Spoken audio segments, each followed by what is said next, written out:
Good evening. Welcome to the Art Song Society's concert, Clutching Pearls, Punching Ballots.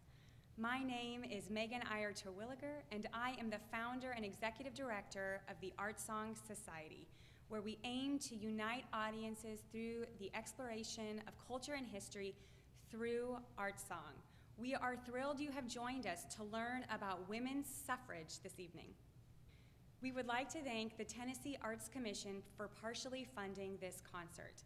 Last summer, our board voted unanimously to cancel the season because of COVID, and it is because of this funding that we are able to safely record and stream for free our entire season for you and your communities. One of the grant requirements is that we match the grant funding, so we humbly ask you to consider donating so that we can match those grant funds. If you would like to donate, feel free to click on the donate link in the description below. We would also like to thank the Belmont Mansion for graciously opening this space to record. It feels magical to consider all of the singers who have performed in this space over the years in the heart of Music City that is important for art song and music and also for women's suffrage. And without further ado, feel free to sit back and enjoy this concert from the comfort and safety of your homes, and pause the video real quick if you need to grab yourself a glass of wine and pull up the program on our Facebook page. Ladies and gentlemen, this is Clutching Pearls, Punching Ballots.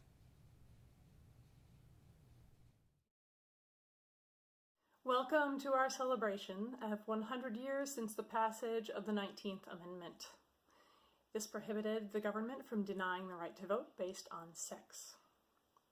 Today we are hoping to provide you with a variety of music in order to give you a well-rounded view of the suffrage movement. The suffrage movement was actually about much more than voting. It was about questioning women's role in society.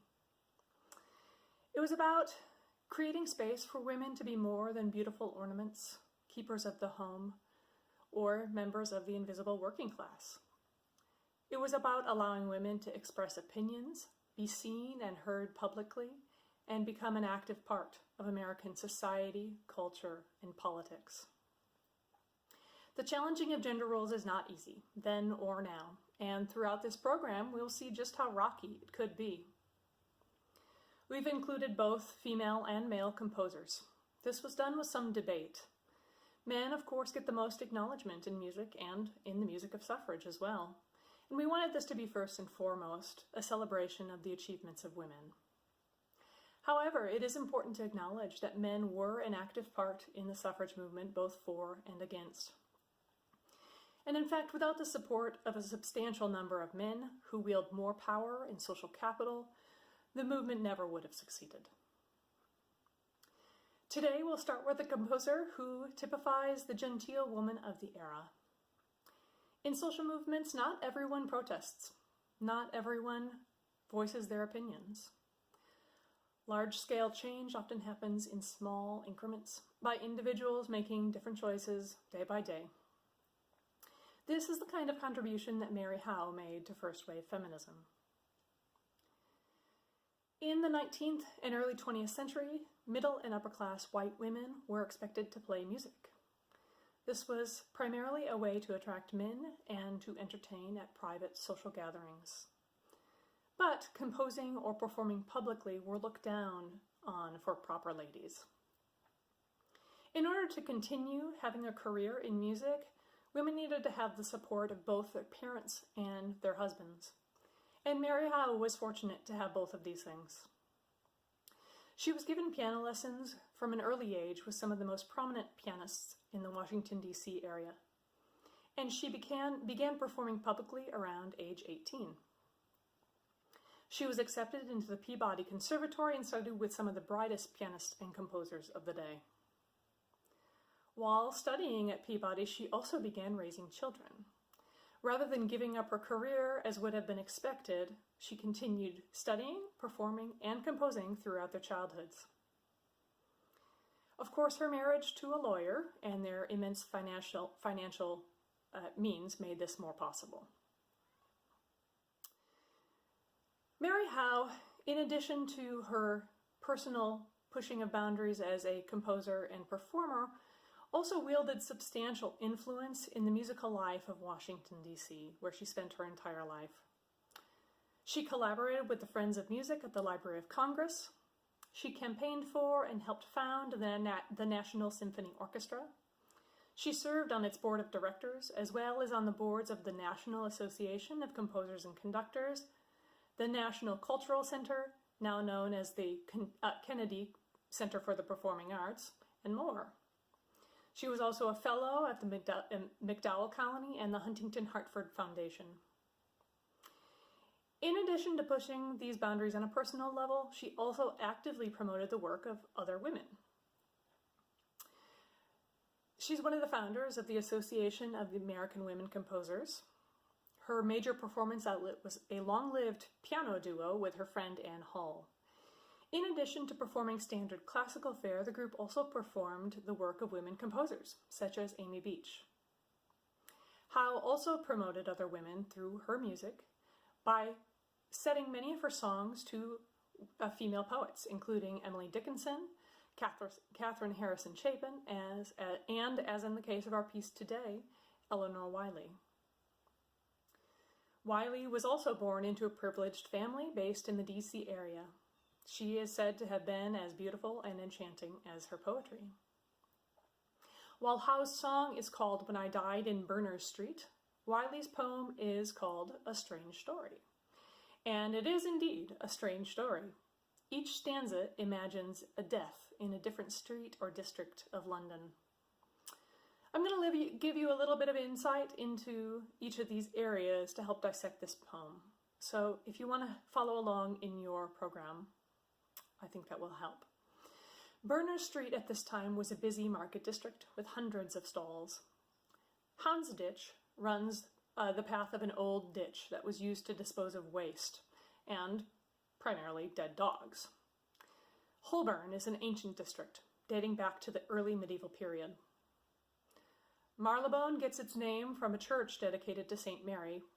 It has long been home to aristocrats. Lincoln's Inn refers to one of the Inns of Court in London that provides education and professional support to lawyers. Bloomsbury is a fashionable residential area associated with arts and education. The interpretation of this poem is debatable, and some of it is certainly lost to us today, 100 years later. But it seems to speak of belonging, or not belonging, as the case may be. The figurative, uncomfortable death of being in a place or among people with which you do not belong, and the comfort and peace of finding the place and the people where you do.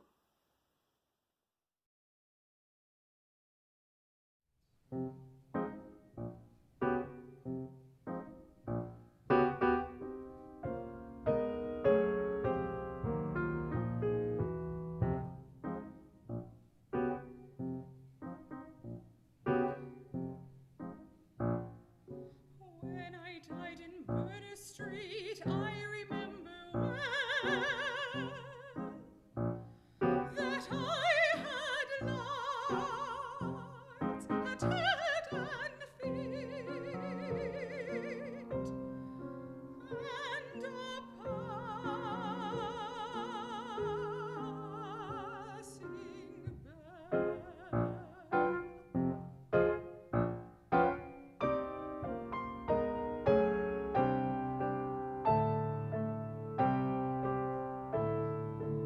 When I died in Houndsditch, they came to lay me out. A washerwoman and a witch, the rats ran about.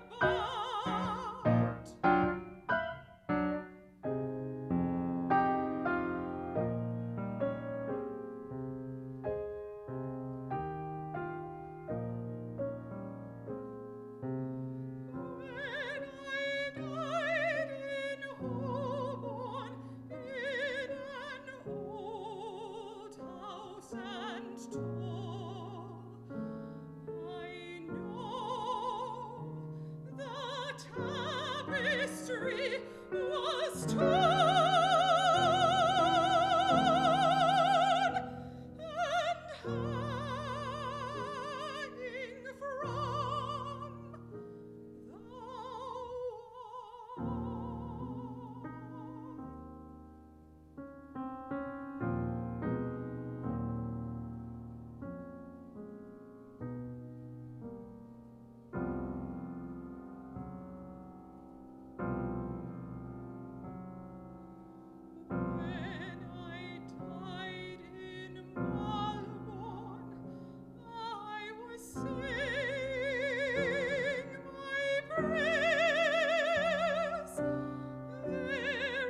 Florence Price had virtually none of the privilege of the other composers on our program today.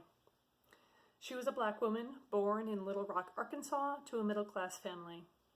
She was given musical instruction as a child by her mother, who was a school teacher and also taught piano.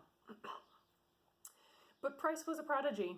She began publishing compositions by the time she was in high school. Many conservatories at this time did not accept women, let alone black women. So her acceptance and graduation from the New England Conservatory was exceptional. Part of her ability to be successful in this and other environments was that she concealed her race, claiming partial Mexican heritage. After graduation, she spent her young adulthood teaching at some of the nation's first HBCUs. But as racial tensions grew and lynchings became more commonplace in the South in the 1920s, Price and her family became part of the Great Migration, moving north to Chicago. Here she found much more opportunity, and her compositions were performed by some of the largest orchestras in the Midwest, as well as eventually being picked up by European orchestras.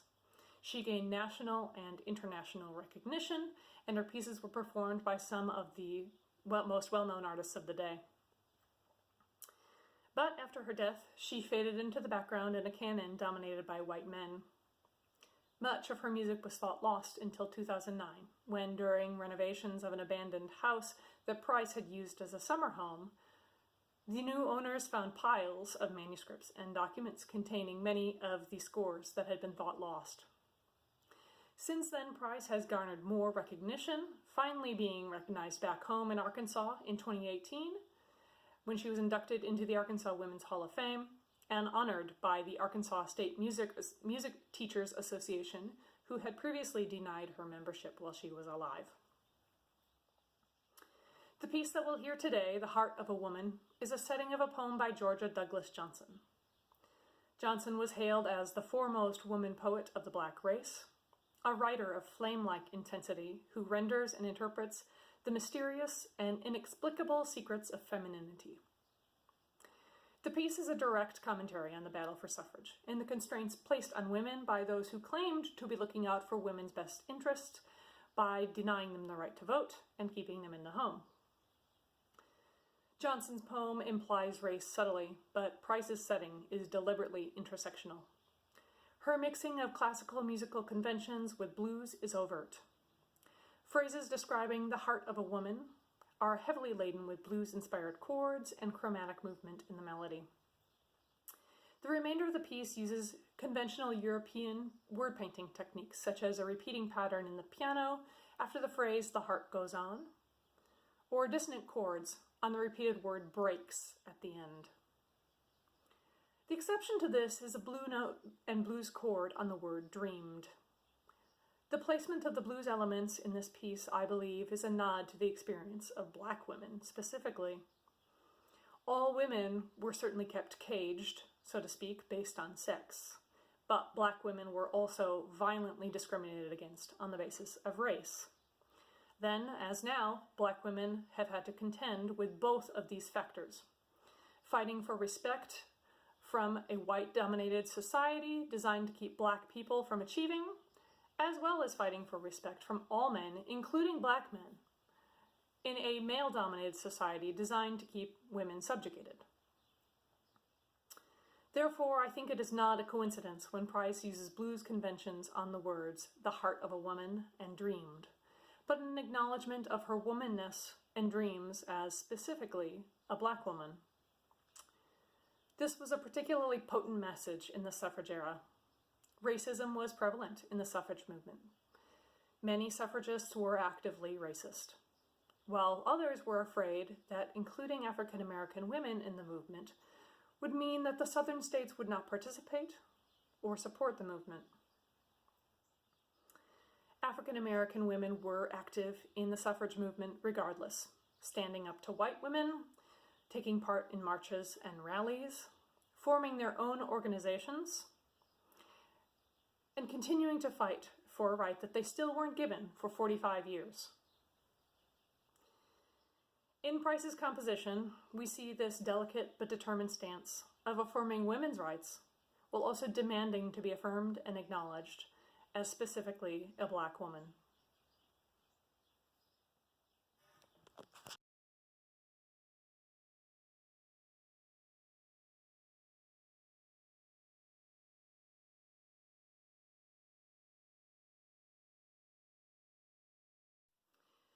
We have the great privilege today of 100 years of hindsighted rose-colored glasses. It's easy to look at the suffrage movement as a foregone conclusion, a celebrated accomplishment and an obviously necessary historical step. However, that is not reality. It is not the way that social movements work. Humans have not fundamentally changed in the last 100 years, and there was at least as much opposition to progressive movements then as there is now. Keep in mind that Western culture has been male-dominated, not just for centuries, but millennia. Plato, for instance, was warning against the dangers of femininity 2,500 years ago. So when women began organizing for their rights in this way and demanding to be treated as equals, it was an assault on the status quo like no other. By the time this amendment was ratified, we must remember that women had been fighting for almost 80 years for the right, and that it only passed the Senate by 2 votes.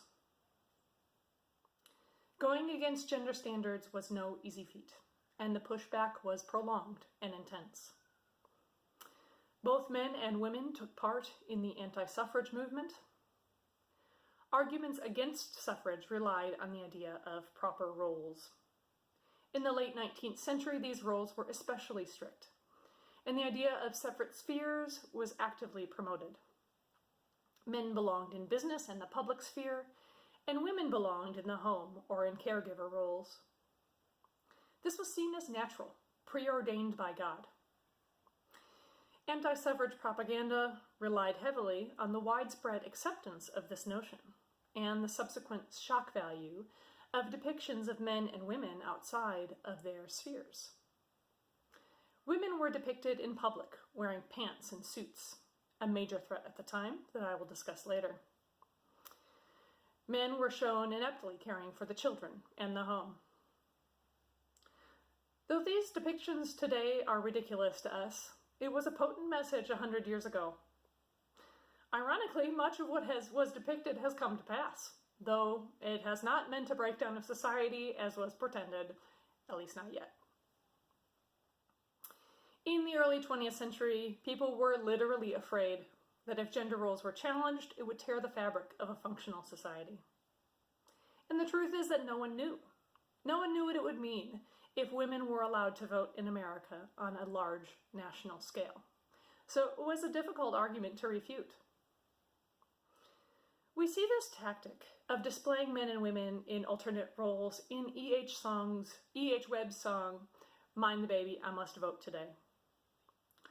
Earl Howard Webb seems to have been a one-hit wonder composer. He was a local musician and piano tuner in Mount Carmel, Illinois. The text of this piece speaks nostalgically of women taking care of the home, but bemoans that they are now obsessed with voting rights. It's implied that men are being victimized and demonized and will soon be memories of the past. The cover illustration of this piece is worth at least as much as the song itself, and depicts the depth of male anxiety over women gaining the right to vote. In it, a harassed and emasculated man is depicted in a rocking chair with a screaming, fighting toddler, while the woman of the house, dressed in a sleek suit, appears unperturbed while she abandons her family and waltzes out the door to vote.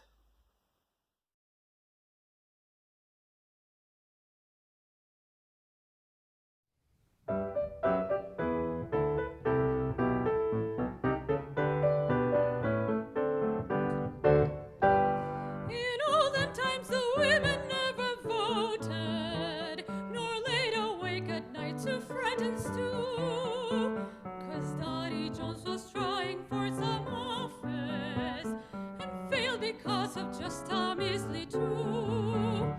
'Twas woman made home fit for habitation, they wash and cook and clean around all day. But now the present century's bringing changes, and you will see most every woman say, just a little vote is all we need. Men are selfish brutes and of our greed. Women read and think the same as men. Why should they stay home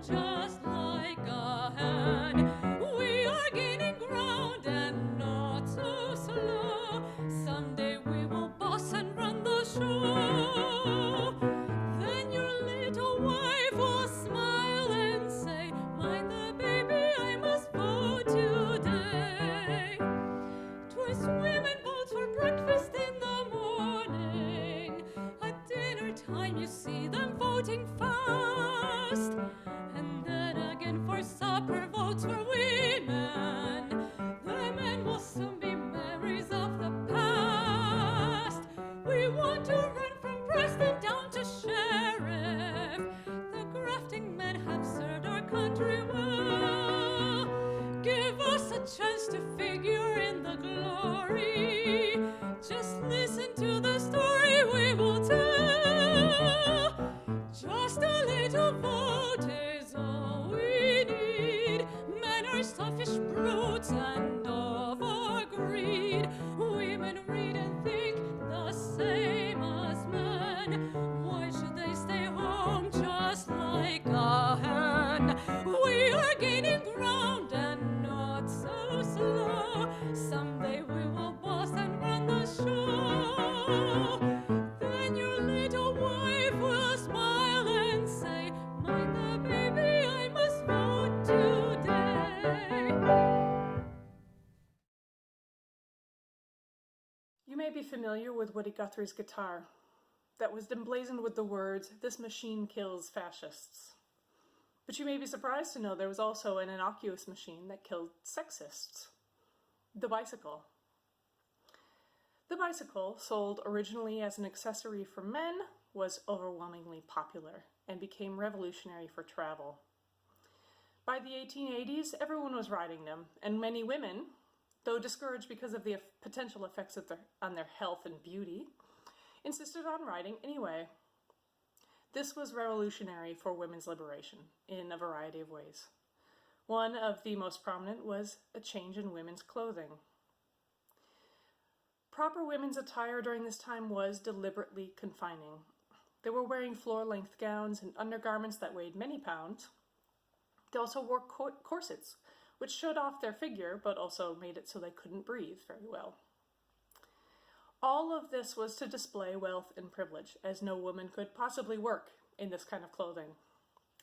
It displayed that these women were living lives of leisure, doing no work or strenuous exercise. But women who wanted to ride the bicycle started to change this. They found that it was cumbersome and dangerous to ride bicycles in floor-length gowns, and so they started developing clothing that was more suited to the task, such as shorter skirts or bloomers. The change to riding the bicycle also gave women access to public spaces that they had never had before. Before this time, women were rarely allowed to leave the house except to visit acceptable public spaces with the accompaniment of a chaperone. Travel by horse exacerbated this, as riding side saddle, as proper women were expected to do, was extremely uncomfortable, and therefore you couldn't ride very far. But suddenly there was a mode of transportation where women could travel far beyond their homes and enter the public sphere where they had never been before, and there were no long-established traditions for its use with which to contend. This change was not met with acceptance. Women wearing what was called rational dress were criticized, denied access to public spaces, and widely mocked in the media. A satirical poem in one U.S. paper declared that the bloomers were a sort of gateway garment, and women who wore them might go on to participate in things such as business or reading. In New York in 1895, a society of men formed that vowed to never talk to bloomer-wearing women and therefore render the garments unpopular. Female cyclists were verbally accosted and physically accosted. Emma Eads, one of the first women to ride a bike in London, was attacked with bricks and stones. Men and women alike demanded that she go home where she belonged and behave properly. Nevertheless, they persisted, and women's clothing and lives were changed forever. The connection between women donning more masculine clothing and finding a new freedom with the suffrage movement was obvious.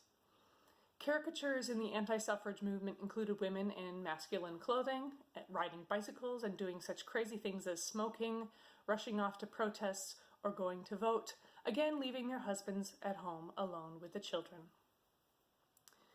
The suffrage movement embraced the bicycle as a symbol of the new woman.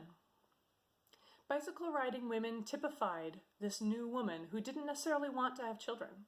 They were interested in having a career and felt that they should have a voice in politics. Susan B. Anthony declared, "Let me tell you what I think of bicycling. I think it has done more to emancipate women than anything else in the world. And I rejoice every time I see a woman ride by on a bike." In England, suffragists used bikes deliberately in their protest, hanging votes for women signs on them and one time blocking Winston Churchill's motorcade with their bicycles. Bicycles were a powerful voice for feminism. There are countless pieces of sheet music referring to the new woman or the coming woman. Frequently, the women are wearing bloomers and or riding a bicycle. This piece is an example of that. Though I'm using it to talk about the ways that the bicycle liberated women and helped in the suffrage movement, as you'll see, this piece is actually a piece of anti-suffrage propaganda by Tin Pan Alley composer Frank Meacham. It starts off vaguely with references to the bicycle girl as moving quickly, both literally and figuratively. But by the middle of the second verse, it changes tack pretty dramatically, declaring, "The rights of the bicycle girl are all wrongs. She's no more than a thief." The remainder of the piece bemoans women's use of masculine attire, making clear just how threatening this was to some men, but also inadvertently pointing out just how important the bicycle and clothing were to women's liberation.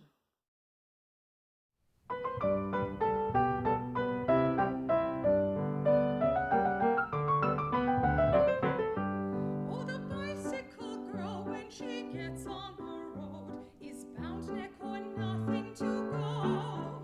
For she's fast on the wheel, and the trolley she votes is quite too awfully slow, don't you know? Is quite too awfully slow. She's the greatest life show, is the bicycle girl, more than Buffalo Bill, I guess. And from what I have seen of swell shows, I should say, she rides on the wheel in full dress, more or less. She rides on the wheel in full dress. Oh, the bicycle girl, oh, the bicycle girl, she's bound neck on nothing to go.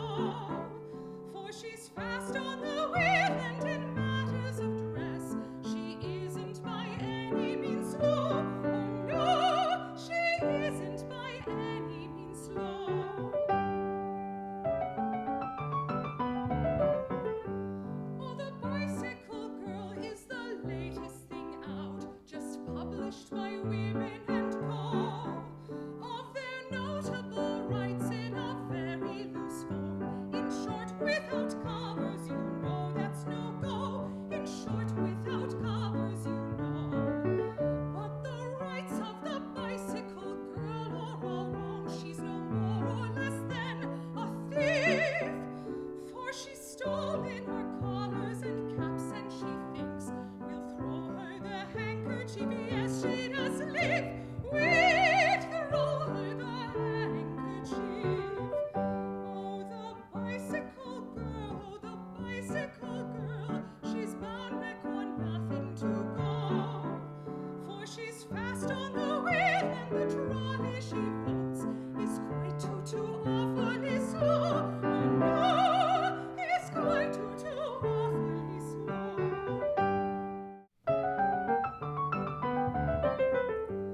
But that is not all, for our gaiters she wears, our necktie she claims as her rights.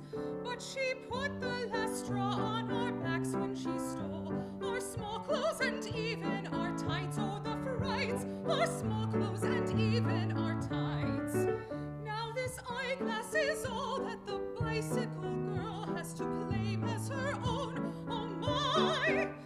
But it's only a question of time, and you'll see she'll take it to stick in her eye by and by. She'll take it to stick in her eye. Oh, the bicycle girl, oh, the bicycle girl, she's bound neck on nothing to go. For she's fast on the wheel, and in matters of dress, she isn't by any means slow. Oh no, she isn't by any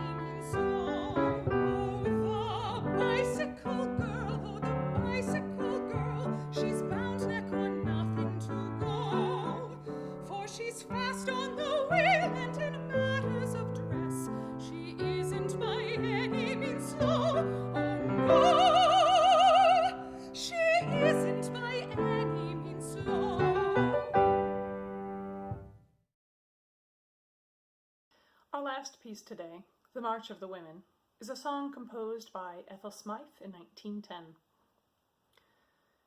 Smythe was one of the most prolific female composers of the 20th century. She composed in all major genres of the era, including concerti, orchestral pieces, and operas. While she did overcome some gender barriers during her lifetime, sexism hung like a suffocating cloud over Smythe's career. Unlike many women during this time, Smythe was blunt in the battles that she faced as both a woman and a lesbian. She writes passionately in her memoirs of her difficulty getting her works performed in England.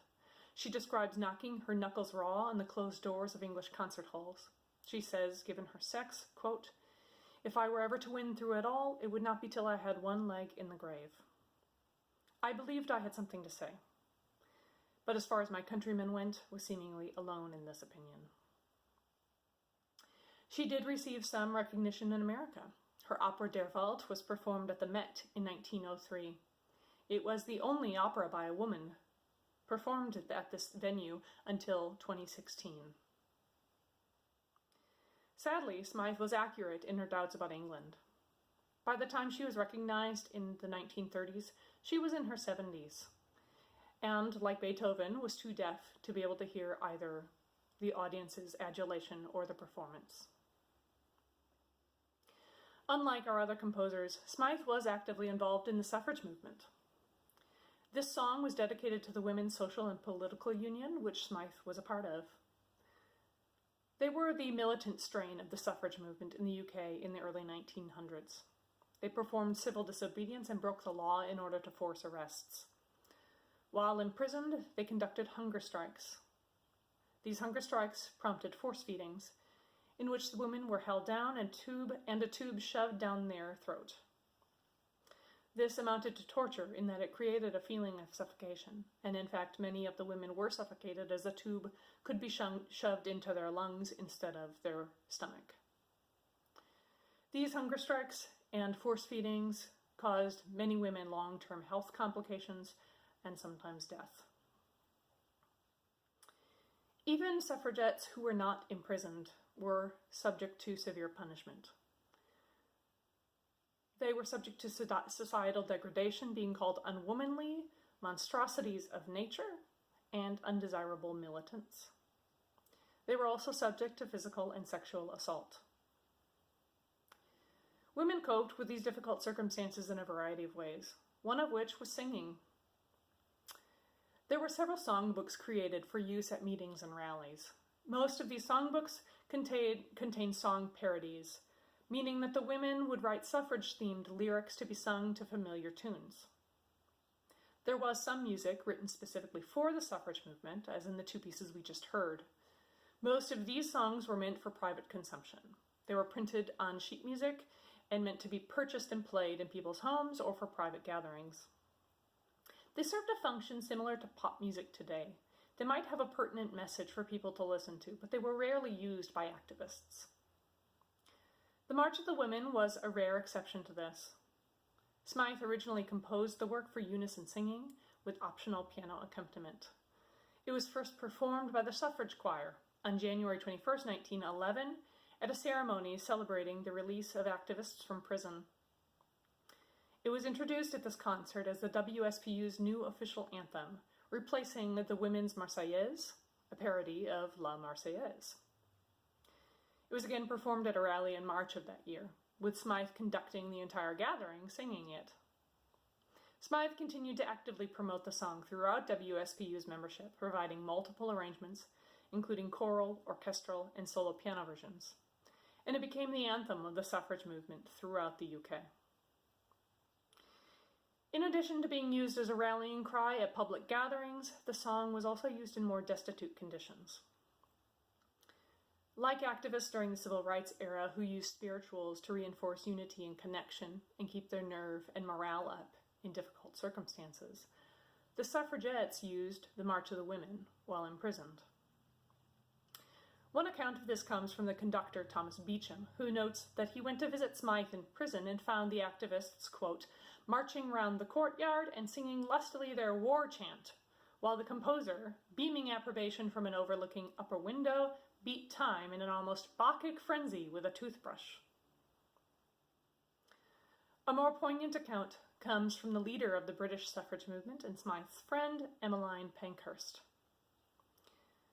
In the middle of a hunger strike in which she did not expect to survive, she said that she would comfort herself in the night by singing the March of the Women.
Thank you for joining us for our program, Clutching Pearls, Punching Ballots. We hope that you have learned something new about women's suffrage and music and are inspired to learn more. If you would like to donate and let us know what you think about the program, please click on the links in the description below. We would like to thank the Tennessee Arts Commission and the Belmont Mansion and generous donors Ted Wiley and Don Klein Consulting. And please join us June 5th for our final program in which we will explore the Roaring 20s, entitled Speak Easy or Not at All. Have a great night.